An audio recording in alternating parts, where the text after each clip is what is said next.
What if we stopped vaccinations? Imagine a world where vaccinations suddenly stop, where the careful and coordinated dance between medicine, society, and public health comes to an abrupt halt. The idea may sound distant or theoretical, but it's a question that cuts to the core of modern civilization. What if we stopped vaccinations worldwide? To understand the consequences, first travel backward in time. Infectious diseases once shaped the destiny of nations, families, and individuals. Smallpox was responsible for the deaths of hundreds of millions over centuries. Polio, in its heyday, paralyzed thousands of children each year. Measles, whooping cough, diphtheria, and mumps were regular threats, causing lifelong disability or premature death. Our collective memory of these times is fading, thanks to one of humanity's greatest achievements, vaccines. Vaccines work by training the body's immune system to recognize and fight specific threats without causing the disease itself. They rely on a simple but profound principle. By exposing the body to a safe form of a pathogen, dead, weakened, or simply a fragment, the immune system learns to remember it. Next time it encounters the real thing, it's ready. Today, most children receive vaccinations in infancy, building a foundation of immunity that strengthens their survival and well-being. But what would happen if, suddenly, with no warning, every nation stopped vaccinating? First, the immediate effect would be subtle. Vaccines don't wear off overnight. The immunity built up in individuals and the population, what scientists call herd immunity, would remain for a time. But below the surface, pathogens, dormant and suppressed, would be waiting. Their opportunities to spread would gradually increase, as every birth adds another unprotected person. As vaccinated individuals age and die, the overall immunity in the community would decline. The first diseases to return would be those most contagious, capable of spreading through the slightest lapse in immunity. Measles, for example, is one of the most infectious viruses known to science.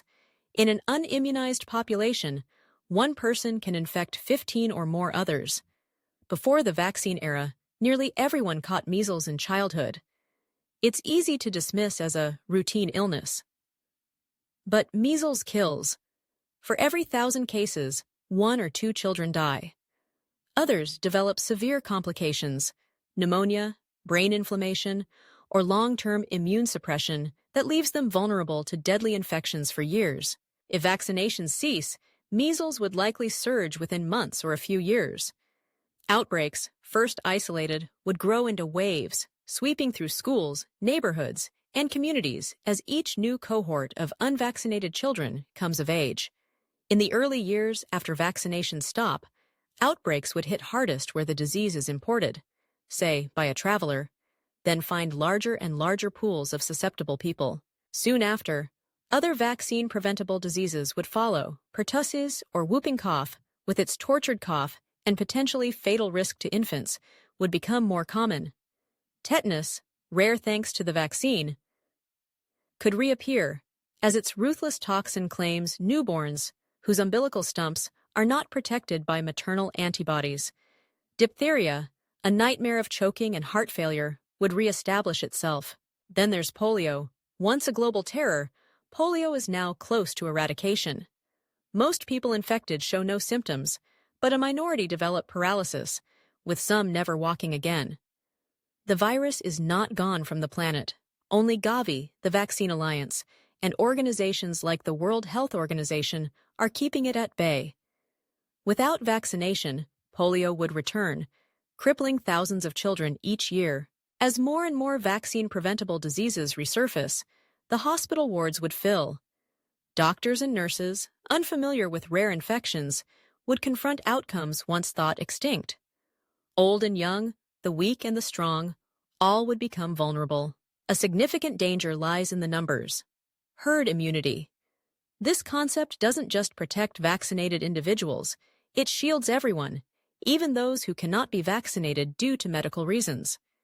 When enough people are immune, diseases cannot spread easily.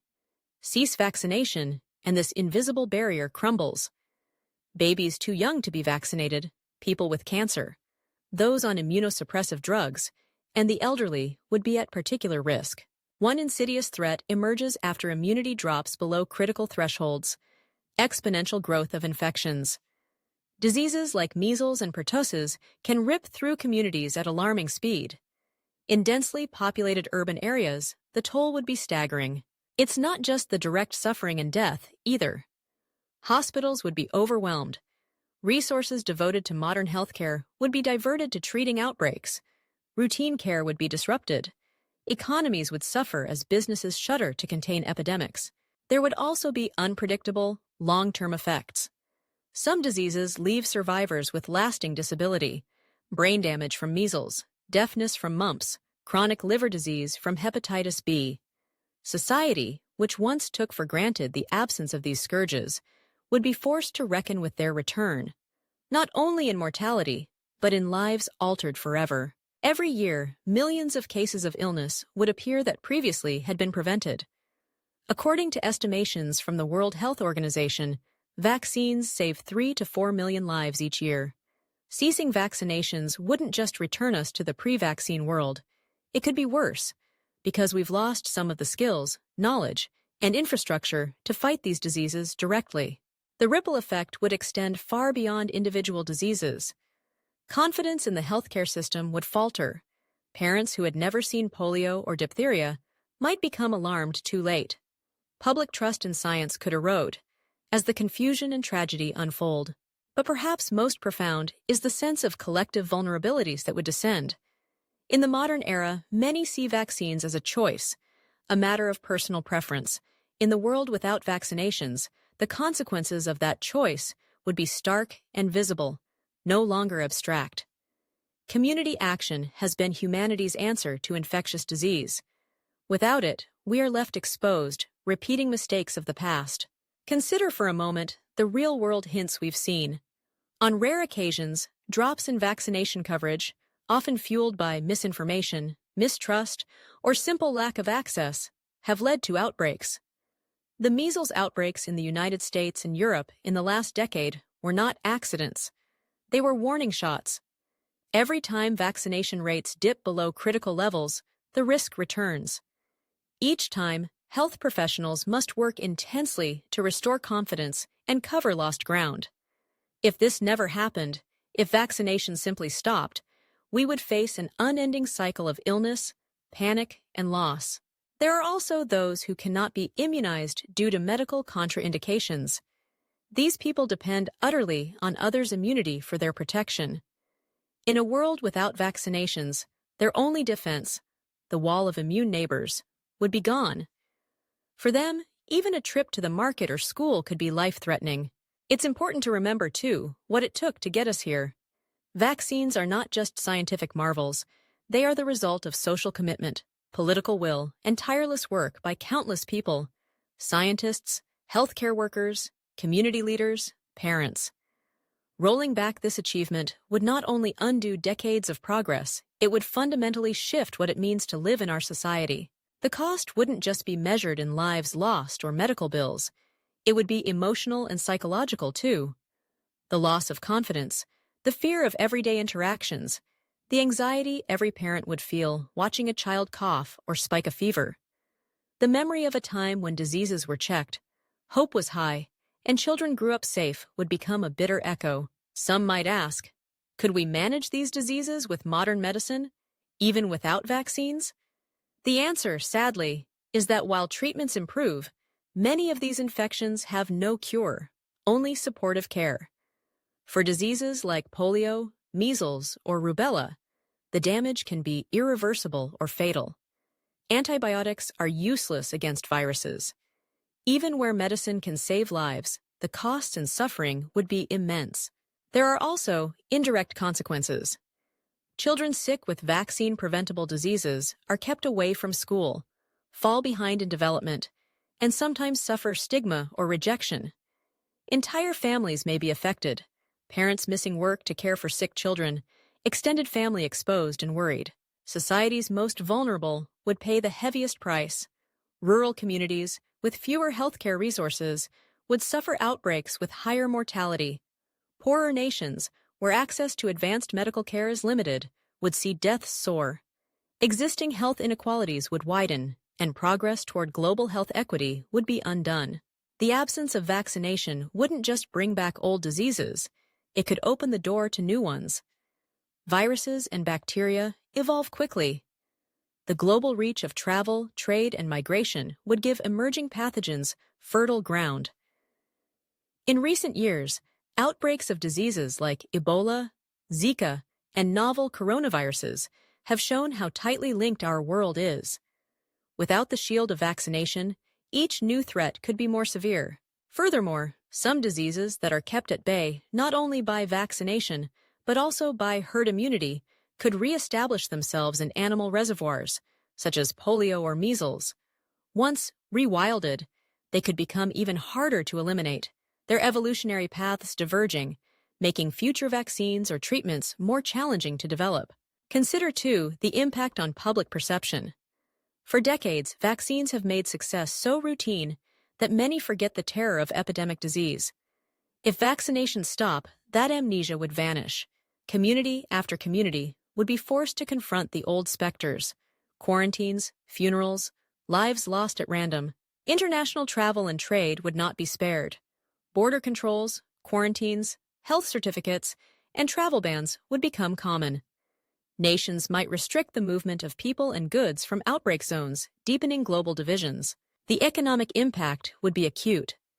Outbreaks lower productivity, drive up healthcare costs, and drain public health budgets. Families spend savings on care. Businesses lose staff.